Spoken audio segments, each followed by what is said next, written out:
Hello everybody, and welcome to the 6th and final installment of How to Build a Lord of the Rings game table. It's been a couple months since we did this the last time around. We basically left it with the table being pretty much completed. We still had to finish up the ruins, as well as add some final details here and there. But it came out quite nice. So first I just want to touch upon the cost of this project.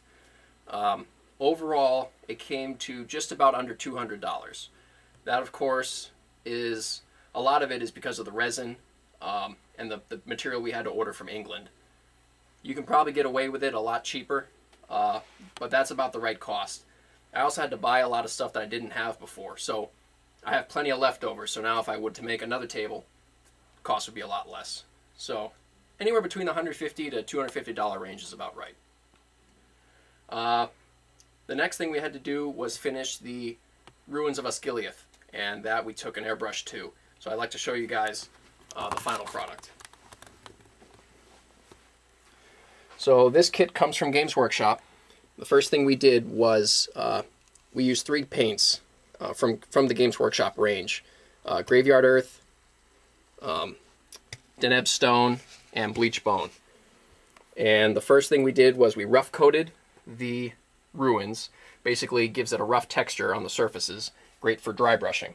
We then airbrushed the Graveyard Earth, followed by dry brushes of the Deneb Stone and the Bleach Bone paints. And that gives you that weathered look. We added a little bit of brown to the bottom, the same brown that we used on the table, so it kind of blends into the surface. And then the rubble around the ruins were painted the same way. And then lastly, we had a couple of these statues we mounted on some 40mm bases, and these now become objective holders. And they were painted the same way as the ruins. So that's about it for the table. And now we just want to give you a review of the rest of it. We have the models all set up. So cue the Lord of the Rings music.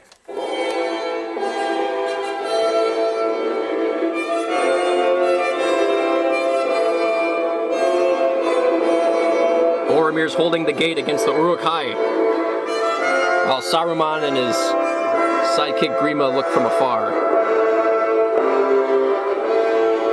Over here we have some Knights of Gondor scurrying forth from the ruins to challenge an Uruk-hai scouting party.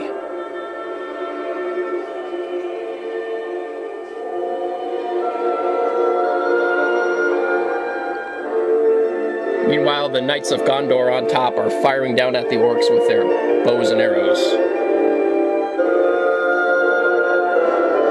To which the scouts reply with their own arrows.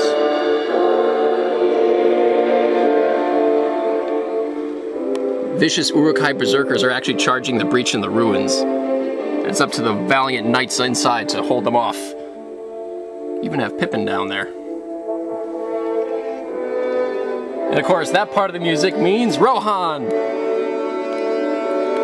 Coming in from the west to help their allies against a pack of wargs and more Uruks.